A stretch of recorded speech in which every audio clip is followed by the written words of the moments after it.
Imagine a glass of water that reaches the exact halfway point. What do you see it as? Is it a glass half full? Or is it a glass half empty?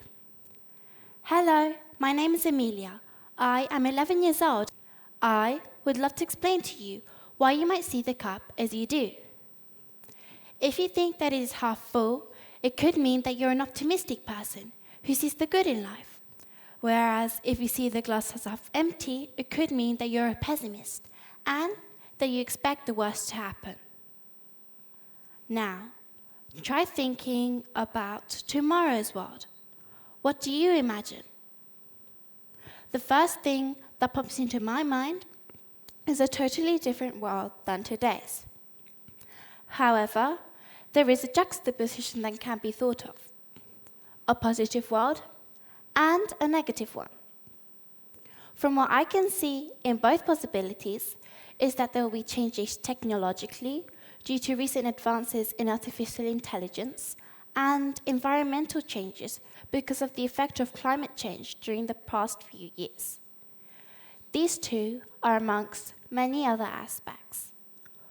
But what can help us unlock one of those worlds? Which world is better? A positive world or a negative one? And how can we build a better future? Luckily, I have some ideas that can help us reflect on how to welcome tomorrow's world with open arms.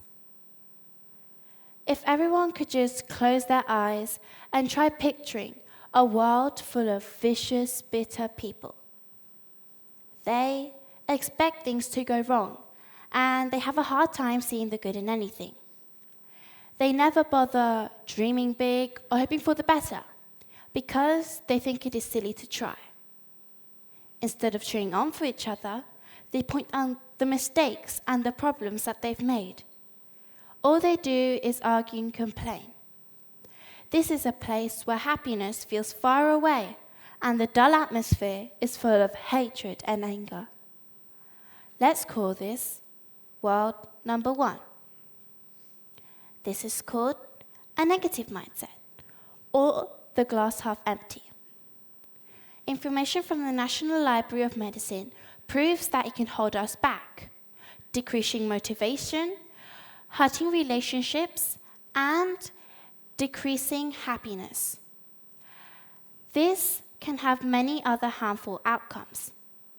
Acting this way can have a terrible impact on our well-being and self-esteem, which could then lead to having suicidal thoughts. If everyone acted this way, it'd be a challenge for our world to grow and expand in all possible aspects. Particularly, growing to a preserved and admirable world would no longer exist, as well as the power of teamwork. Would you like this nightmare to happen? I'm sure I don't, and probably the majority of you as well. On the other hand, there is another world. Let's call this world number 2. Try picturing a world full of jovial people with smiles from ear to ear. They believe that the best will always happen, and they always try looking for the bright side of things. When a problem comes their way, they picture it as a puzzle that has to be put together, and mistakes are just to learn from. The merry atmosphere is full of loving and caring. This is called a positive mindset, or the glass half full, and its behavior can turn challenges into chances. Instead of giving up during the hard times, we believe that there is always enough strength within us to work it out and achieve whatever we set our minds on. During the process, we can even learn from the mistakes we made along the way. I prefer this world much more. Don't you agree? Well, if it is all this simple, why don't we all act this way? This might sound a bit surprising, but we actually have around 60,000 thoughts per day, out of which 75 to 80% of our thoughts are negative. And astonishingly, 99% of them are the same as the day before. I think that schools, apart from teaching us academically, should try and include in their curriculums how to think positively and how to handle our emotions and thoughts. Once we learn how to control our own minds, we won't have as many negative thoughts.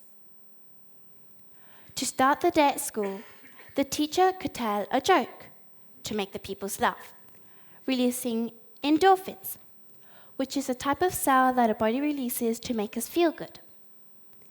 Information shows that the average 4-year-old laughs around 300 times a day. What about the average 40-year-old? Only 4. This then leads us to spreading the joy, which consists of an optimistic individual spreading their good vibes to everyone else around them. It can start by them saying hello, saying a compliment, and then the person that they did the good deed to would do the same thing to other people that they see, creating a ripple effect. Since our setting is the school and all the children and the teachers have already put their pupils in a good mood, it could be the children spreading their happiness to their peers. This then leads us to showing gratitude, as it is an excellent way to show a person that they are appreciated and that you are grateful for what they did. It can make you feel good inside, making you stress less and smile more. Plus, acting this way can inspire others to do the same, which leads us back to spreading the joy. Since we are still in school and all the children start to spread their happiness, a kind way to show the other person that they are appreciated for whatever they did is by saying thank you. In each class, there could be a thank you box, in which at the end of the day, each pupil and teacher, when leaving the room, must put a little note about something that they enjoyed that day. This can help us realize all the wonderful things in life, no matter how insignificant they may be. Since we are immersed in a digital world, going out with our friends is an excellent opportunity to go back to our old roots and have face-to-face communication. Nowadays, most people are obsessed with social media and can spend hours comparing their lives with the unreal, perfect lives portrayed by famous people or influencers. This is a huge problem in our era, since many people use it a lot daily. For example, the average time for daily screen time in Spain is 5 hours and 42 minutes, which I think is a very long time because it is nearly a quarter of our day. And what would happen if a person comments anything mean on something that a person posts or does? Well, it could create some serious problems with that person's self-esteem, which are caused by a negative mindset. To prevent this from happening, we should all do something that we enjoy doing, like a hobby. In my case, it is drawing, reading, singing, playing the piano, and listening to music. Research shows that listening to music provides a full brain workout and can help us escape from reality for a while. It can help clear our minds and focus on the good things occurring in our lives. Since I don't have a phone, I have time for all my hobbies. But if I had one, would I still have enough time to do all of them? Probably not. Another thing that can help us think positively is by meditating. Meditation can help calm us down and increase positive self-statements. The mindfulness-based stress reduction, also known as the MBSR, was created in the late 1970s by John Kabat-Zinn. It was made to get people to participate in an 8 to 10 weeks mindfulness meditation. What do you think happened to the people who took part? Well, they found out that the people who took part had reduced anxiety levels, which is excellent, and it had a great impact on their lives from then on. Once you get the hang of this exceptional behavior, a positive mindset, you might as well use it to turn the key to tomorrow and keep on walking in that world, one step at a time. Thank you very much for listening to me, and I hope that you will keep these simple things in mind. But one final question. Do you see the glass as half full or half empty?